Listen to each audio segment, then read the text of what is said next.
eu converso com Simone Jalil, que é juíza do trabalho e coordenadora do programa Trabalho Seguro aqui no Rio Grande do Norte. Muito obrigada por aceitar o nosso convite, Simone. Eu que agradeço a oportunidade. A gente vai falar um pouquinho sobre a campanha, que está trabalhando justamente em cima da violência no ambiente de trabalho. Quais são as vertentes que vocês estão abordando nessa campanha? Bom, nós estamos abordando a violência como um todo, Quando se fala em violência no trabalho, a gente não fala só aquela violência típica, empurrou, bateu, Não, é a violência que ela ocorre de uma forma também silenciosa no ambiente de trabalho, através de um assédio, Através de um movimento repetitivo numa profissão, numa determinada função, sem que você tenha as pausas. Tudo isso causa adoecimento no trabalhador e é uma espécie de violência no trabalho. Então, a violência é um campo amplo dentro do trabalho. É verdade. Como é que a senhora avalia? Porque a gente sabe que existe a violência física, que é a visível, e a psicológica, mas existe também uma desvalorização daquilo que se passa aqui, daquilo que se passa na cabeça. Parece que por não ser visível, não é tão considerado assim. Quais são os prejuízos, assim, a médio e a longo prazo de transtornos mentais, por exemplo, que podem ser adquiridos, causados por causa do ambiente de trabalho? O transtorno mental hoje é a segunda causa de afastamento no trabalho. Então, essa questão de uma cobrança excessiva de metas, Cobrar meta é violência no trabalho? Não. Mas desde que essas metas estejam respeitando a capacidade de cada ser humano. Então, essas metas abusivas, elas causam uma ansiedade muito grande, elas podem gerar uma depressão. O assédio propriamente dito, quando você não consegue atingir aquelas médias, então aquela questão de colocar o empregado como o pior empregado do mês, ou então pagar prendas, isso é abusivo, E isso provoca uma ansiedade, isso provoca consequências nefastas na vida do trabalhador. E às vezes os próprios colegas de trabalho não entendem por que fulaninho, ele adoeceu e ele não. É que tem pessoas que são mais suscetíveis e outras não. Mas se a gente começa a ter um grande afastamento naquela determinada função, naquele determinado ambiente, é porque o ambiente está, sim, doente. Ele precisa ser melhorado, ele precisa ser analisado por um médico de trabalho, por um psicólogo do trabalho, para ver o que está adoecendo esses trabalhadores. A gente consegue ver isso de forma individual, mas quando o coletivo também está sofrendo, Alguma coisa está errada ali naquele ambiente. E, Simone, como é que a gente pode fazer para encorajar esses trabalhadores a denunciarem ou a tentarem dialogar, de repente, com o patrão, enfim?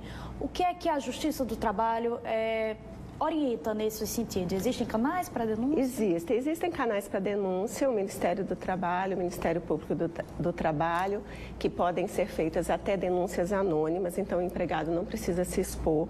Em cada empresa tem a CIPA, que é a Comissão Interna de Prevenção de Acidentes, ela deve ser acionada cada vez que o trabalhador se sente ameaçado, se sente adoecido, E eu oriento sempre que procure seus sindicatos também, porque o sindicato é para a defesa da categoria e principalmente por aí esse adoecimento é a nós da Justiça do Trabalho. Por que nós temos esse programa de nível nacional? Porque o número de ações envolvendo acidentes de trabalho, e quando eu falo acidente, é o acidente típico, aquele que você vê, quebrou o pé, perdeu um dedo, como o acidente não típico, que são os adoecimentos, adoecimento mental, Ler-Dort, que é uma grande causa de afastamento também do ambiente de trabalho.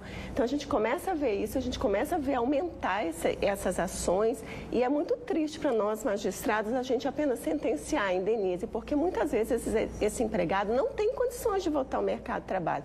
E quando esse empregado falece, então é uma chaga social imensa, porque normalmente deixa filhos pequenos, mulher, às vezes é arrimo de família, dos pais. Então, assim, a gente trabalha muito com a prevenção.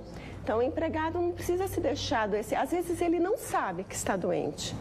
Muitas vezes, ele acredita que esse adoecimento vem de fatores externos. Mas quando ele começa a se sentir deprimido, quando ele começa a se sentir todo dia cansado, sem aquela vontade de ir trabalhar, é certo que aquele ambiente onde ele está trabalhando está adoecido e está fazendo com que aquele trabalhador adoeça. Falta coragem para acordar e ir ao teu trabalho, nem quem vive com você ajuda.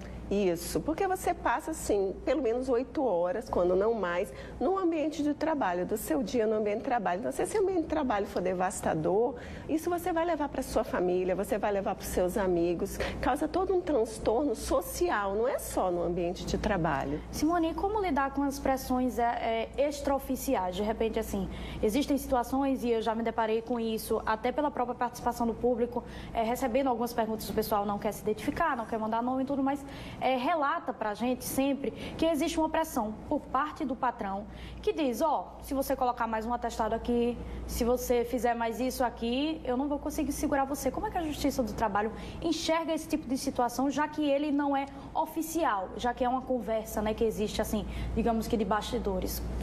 Pois é, a gente recomenda muito que haja coletivamente, né? O coletivo, ele é sempre mais forte.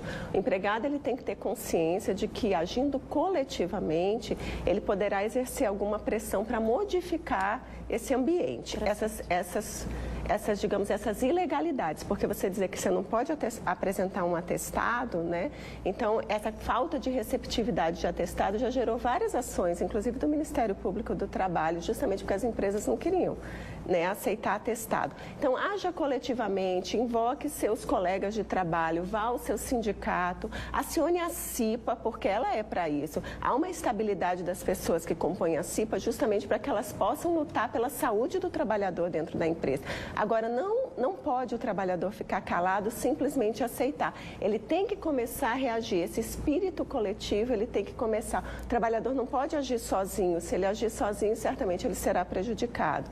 Mas uma vez que ele haja coletivamente, volto a dizer, através do seu sindicato, reúna uma comissão, vá até a CIPA, diga que isso está acontecendo, que com certeza ele terá mais sucesso, fora as denúncias que eu já falei. Tem uma pergunta aqui interessante, a pessoa não quer se identificar, mas quer saber se em relação a recebimento, pagamento, se uma pressão, ele diz aqui, conta aqui que não recebia horas por trabalhos extras que fazia e queria saber se isso conta também como uma forma de violência ou algum assédio. Como é que a Justiça avalia Na isso? realidade, isso aí não é causa direta de adoecimento do trabalhador, mas é uma ilegalidade. Se você trabalha horas extras, você tem que receber. Então, às vezes, não está registrado no ponto, o patrão não paga, né? Isso aí tem que ser denunciado ao sindicato, tem que ser denunciado ao Ministério do Trabalho, porque se você trabalhou, você tem direito à remuneração. Agora, o que pode gerar adoecimento? Você tem as 8 horas diárias para trabalhar, podendo trabalhar até mais 2 horas. Mas aí, diariamente, você trabalha 4, 5, 6 horas. Então, isso está te estafando, porque a possibilidade de acontecer acidentes de trabalho com mais 2 horas de trabalho, além das 8, ela já cresce em 30%. Se você trabalhar mais 3 horas, ela já cresce em 70%, mais 4 horas, 80%. Então, a possibilidade de você acidentar, a possibilidade de você ficar doente por uma sobrejornada diária, ela é muito maior do que quem trabalha só aquela jornada normal. Você está se expondo por mais tempo do que deveria, seria basicamente... Isso, e mentalmente também, né? A questão da jornada ser de 8 horas, há todo um estudo da medicina do trabalho por trás disso.